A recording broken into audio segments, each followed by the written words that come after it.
नमस्कार, मैं हूं फरहान। आप देख रहे हैं next 9 news nation. Agnipath, Agniveer, इसको लेकर इतनी बड़ी हिंसाएं हो गईं, लेकिन अब तक प्रधानमंत्री नरेंद्र मोदी का कोई बयान सामने नहीं आया। एयर मार्शल जो चीफ हैं, उनका बयान आया, जनरल वीके सिंह का बयान आया, कैलाश विजयवर्गीय ने भी बयान दिया अपनी तरह से, लेकिन नहीं आए तो प्रधानमंत्री नरेंद्र मोदी सामने नहीं आए। बल्कि जब भी कोई बड़ी योजना सामने आई है भारत की जनता के, तो प्रधानमंत्री नरेंद्र मोदी ने जरूर उन्हें संबोधित किया है, चाहे वह नोटबंदी हो, चाहे वह लॉकडाउन हो, और जनता ने उनके फैसले को मान भी दिया, उनके फैसले को कबूल भी किया। लेकिन अब क्यों सामने नहीं आ रहे हैं? क्या वह फायदे गिनाने में नाकाम हैं?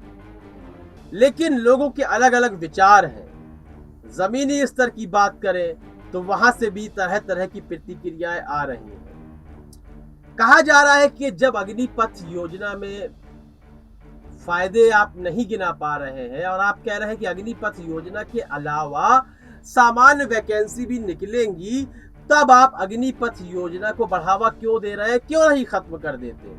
इतनी आगजनी के बाद भी आप पीछे क्यों नहीं हट रहे हैं? ऐसा कौन सा हिडन एजेंडा है आपका जिसको आप पूरा करना चाहते हैं, जिसके बगैर आपका काम नहीं चलेगा? आखिर कौन से ऐसे हिडन एजेंडाज हैं? तमाम लोगों की प्रतिक्रियाएं हैं इसको लेकर। लेकिन कर्नाटक के पूर्व मुख्यमंत्री HD कुमारस्वामी ने जो बात कही है, वह सुनकर आप चौंक जाएंगे। वाकई में उन्होंने एक बहुत बड़ा आरोप लगाया है बीजेपी के ऊपर, RSS के ऊपर। HD कुमारस्वामी कह रहे हैं कि जो संघ के प्रशिक्षित लोग हैं, सदस्य हैं, कार्यकर्ता हैं, इस योजना के तहत उन्हें सेना में भेजा जाएगा। जो 20% लोगों को चुना जाएगा वह RSS के प्रशिक्षित कार्यकर्ता होंगे, जो कि सेना में पहुंच जाएंगे।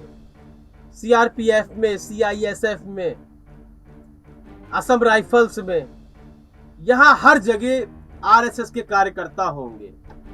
और धीरे धीरे जो ये क्रिया चलती रहेगी तो सारी सेना जो होगी वह RSS के कार्यकर्ताओं से भरी हुई होगी। जितने भी बल होंगे सब में RSS के कार्यकर्ता होंगे। यह मैं नहीं कह रहा हूं, यह HD कुमारस्वामी कह रहे हैं। वह हिटलर से मिसाल दे रहे हैं। जिस तरह से हिटलर ने अपने हिडन एजेंडास चलाए थे और नाजी सेना को हर जगह मौजूद करा दिया था, तो इस तरह RSS भी सेना को अपने कंट्रोल में लेना चाहती है, सभी प्रकार के बलों को अपने कंट्रोल में करना चाहती है। यह आरोप लगा रहे हैं HD कुमारस्वामी, जो कि कर्नाटक के पूर्व मुख्यमंत्री है, कोई आम व्यक्ति नहीं है, कोई ऐसे ही NGO चलाने वाले व्यक्ति नहीं है, ऐसे घूमते घामते हुए बयान नहीं दे रहे हैं, बल्कि एक संवैधानिक पद पर आसीन रहने वाले व्यक्ति हैं। वह मुख्यमंत्री रह चुके हैं, वह इस तरह की बात कह रहे हैं।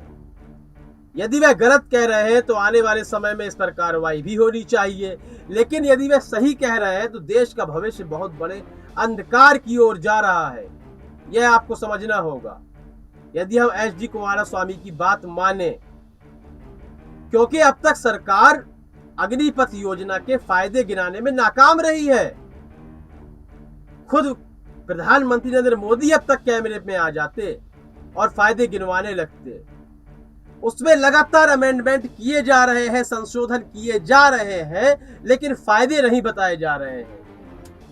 तमाम बीजेपी के नेता कह रहे हैं कि हम बीजेपी के कार्यालयों में सिक्योरिटी गार्ड की नौकरी देंगे। कुछ का कहना है कि कम से कम कपड़े धोना, धोबी का काम सीख जाएंगे नौजवान, बाल काटना सीख जाएंगे सेना में रह करके। इस तरह की गलत बयानी हो रही है। तमाम लोग निकल कर आ रहे हैं, अरबपति, पूंजीपति लोग निकल कर आ रहे हैं, कह रहे हैं कि हम अपने पास नौकरी देंगे, लेकिन यह नामुमकिन है। साफ दिख रहा है जिस तरह बेरोजगारी देश में फैली हुई है, अपने शीर्ष स्तर पर है। उस दौरान 4 साल के बाद रिटायर हुए यह लोग और अन्य लोग जिनका सेना से कोई वास्ता नहीं है वह नौकरी चाहते हैं। आखिर किस किस को नौकरी दी जाएगी प्राइवेट सेक्टर्स में, यह सोचने वाली बात है। तो अब तक यही समझ में आया कि अग्निपथ योजना के फायदे जब तक सरकार नहीं गिनाएगी तब तक हम यही समझेंगे कि इस योजना का कोई फायदा नहीं है। और यदि हिडन एजेंडास की बात करें तो एच.डी. कुमारस्वामी की बात पर हमें ध्यान देना होगा। क्या वाकई में वह सही कह रहे हैं? देखिए, यदि वह गलत कह रहे हैं तो देश को कोई फर्क नहीं पड़ने वाला, लेकिन यदि वह सही कह रहे हैं तो देश बहुत बड़े अंधकार की ओर जा रहा है। इस संबंध में आपकी राय महत्वपूर्ण है, अपनी राय देना बिल्कुल भी ना भूलें। कार्यक्रम को लाइक करें, ज्यादा से ज्यादा शेयर करें और चैनल को सब्सक्राइब अवश्य कर दें। तब तक के लिए इजाजत दीजिए, धन्यवाद।